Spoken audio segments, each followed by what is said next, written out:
सभी श्रोताओं का विनो इन्फो में एक बार फिर से स्वागत है। इस वीडियो में हम लोग इस बात की चर्चा करेंगे कि जब आपने अपने प्रथम जॉब के लिए सारे राउंड को क्लियर कर लिया है और अब आप एचआर राउंड में घुस रहे हैं जहां की आपके सैलरी की आपसे वार्ता की जाएगी, उस समय में आपको क्या करना चाहिए और कैसे आपको अपने हित की सुरक्षा करनी चाहिए। प्यारे बच्चों, ज्यादातर लोगों को जो कि पहली नौकरी अपना हासिल करना चाहते हैं, उनको इस चीज की समस्या बनी रहती है कि सैलरी कितनी मांगी जाए, कैसे मांगी जाए, मैं जो मांग रहा हूँ वो ठीक है या गलत है, क्या इंडस्ट्री के नॉर्म के हिसाब से है या नहीं है, और क्या मेरी क्षमताओं के अनुकूल है या नहीं है। आपके धड़कन बढ़े हुए रहते हैं क्योंकि आपके अंदर एक डर रहता है कि मेरा कहीं पहला नौकरी मेरे हाथ से छिटक न जाए, और दूसरा डर आपके पास ये बना रहता है कि कई सारे लोग आपको एल्बो आउट यानी आपको धकेल करके आगे आना चाहते हैं। उस स्थिति में पता नहीं दूसरा लोग क्या सैलरी मांग ले और उनको नौकरी मिल जाए और हमें नौकरी ना मिले, है ना? ऐसी बात है या नहीं है? तो इस स्थिति को हम लोग समझने की कोशिश करेंगे। दोस्तों, भारत का बाजार जो है वह दिन प्रतिदिन प्रतिस्पर्धी होते जा रहा है। हजारों कॉलेज खुले हुए हैं और विद्यार्थियों की संख्या दिन ब दिन बढ़ते जा रही है। लगभग 12 से 18 लाख बच्चे हर साल +2 करते हैं और उसके बाद एक तरह से वो जॉब मार्केट में आने के लिए तैयार होने लगते हैं और सारे प्रोफेशनल कोर्स में एडमिशन लेते हैं।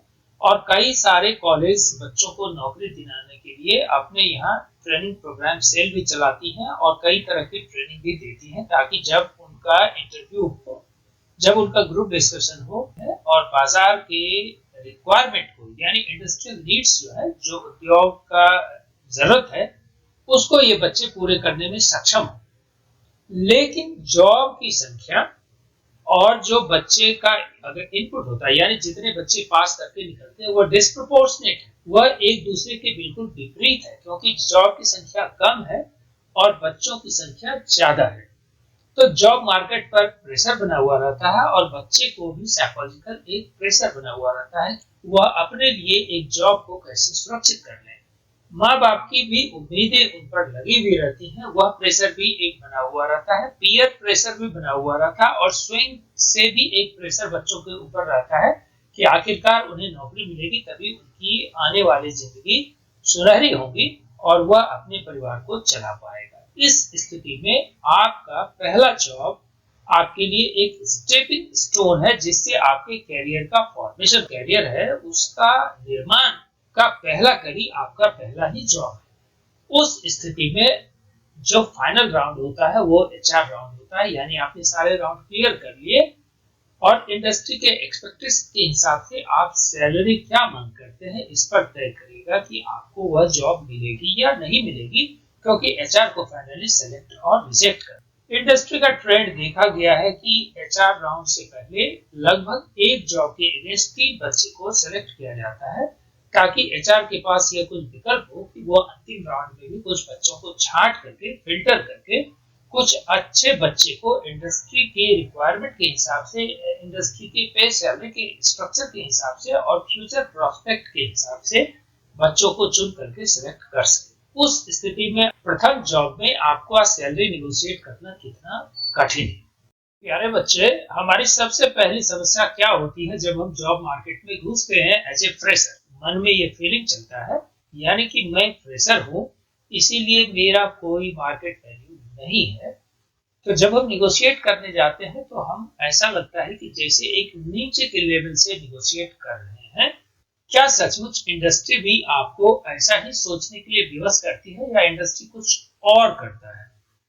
हमारे पास लिवरेज नहीं होता है, यानी हमारे पास यह दिखाने को कुछ नहीं होता है कि हमारे पास प्रीवियस एक्सपीरियंस है। तो आखिर हम सैलरी निगोशिएट करते वक्त हम अपने को बेटर प्रेजेंट कैसे कर सकते हैं, यह इस बात का निर्धारण करेगा कि हमें कितना सैलरी मिलेगा। तो जब हम अपने इस लिमिटेशंस के आधार पर किसी एचआर के पास पहुंचते हैं, तो उस स्थिति से हम अपने को कैसे निकालते हैं, means how do I navigate out of this situation, वह हमारी वाणी का कला है। वह हमें अपने आप को समझने का कला है कि हम अपने बारे में वहां पे कैसे प्रेजेंट करते हैं कि इन एक्सपीरियंस होते हुए भी कैसे मैं उस संस्था के लिए इंडिस्पेंसेबल वर्कफोर्स हो सकता हूँ, यानी कि एक महत्वपूर्ण एम्प्लॉय हो सकता हूँ। इस बात पर तय करेगा कि हमारी सैलरी हमें कितनी ऑफर की जाएंगी। यानी जो चीज मुझे आम लोगों से अलग करेगी वह यह करेगी कि हम अपने को उसके सामने कैसा प्रस्तुत करते हैं और सैलरी निगोशिएशन के वक्त हम कितना कॉन्फिडेंटली अपने डिमांड को जस्टिफाई करते हैं, यह बेहद महत्वपूर्ण है। इसके आधार पर एचआर तय करेगा कि यह एसेट हमारे लिए वैल्यूएबल है या नहीं है, यानी हम जिस व्यक्ति को चुनाव कर रहे हैं, जिसको सेलेक्ट कर रहे हैं, वह मेरी संस्था के पे पैकेज बैंड के अंदर आता है कि नहीं, और उस बच्चे में कोई जिज्ञासा है कि नहीं, और वह बच्चा अपने आप को समझता है कि नहीं। इन फैक्टर्स को वो कंसिडरेशंस में लेता है। तो हम उस स्थिति से निकलते कैसे हैं, इस बात पर निर्भर करेगा कि हमें कितनी सैलरी दी जाएगी।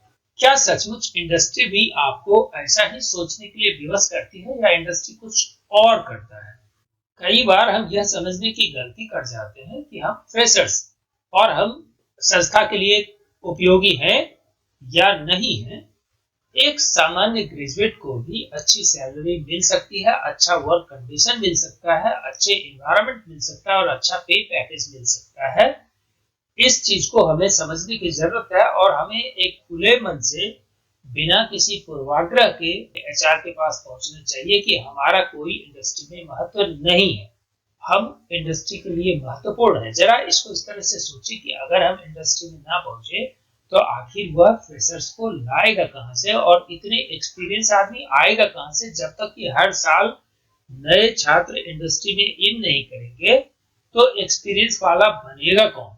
और जब एक्सपीरियंस वाला बनेगा नहीं तो जो उस तरह की इंडस्ट्री नहीं आएंगी उसका वर्कफोर्स बनेगा कौन? तो हमें यह समझने की जरूरत है कि हम उसके लिए उतने ही महत्वपूर्ण हैं जितने कि एक एक्सपीरियंस्ड एम्प्लॉय। लेकिन हम अपने को हर वक्त नीचे स्तर से समझते हैं। इसमें कई बार हम अच्छे जॉब को लूज करते हैं, ना कि गेन करते हैं। आप फ्रेशर हैं इसका मतलब आप में कोई कमी है यह नहीं होता, क्योंकि हर इंडस्ट्री को फ्रेशर्स चाहिए ही चाहिए। मिड सेगमेंट पे भी आदमी चाहिए और सीनियर लेवल पर भी आदमी चाहिए। तो आप जब जॉब मार्केट में एंटर कर रहे होते हैं तो आप उस जॉब मार्केट में उपलब्ध जो बेनिफिट्स है, जो वर्क, जो काम है और जो काम करने का कंडीशंस है, उसको आप अपने हक में कर सकते हैं, क्योंकि हर इंडस्ट्री को फ्रेशर्स की जरूरत है।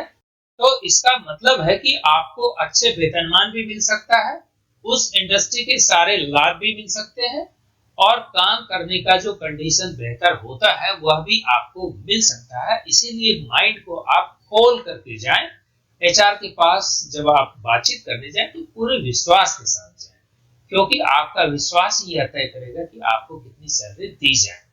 दोस्तों, हम अपने अगले वीडियो में आपको ये बताएंगे कि एक्सपर्ट क्या कहती है, कैसे हमें इस सैलरी को निगोशिएशन करना चाहिए और किन बातों का हमें ध्यान रखना चाहिए। Don't forget to share and subscribe my video and share with your friends more and more.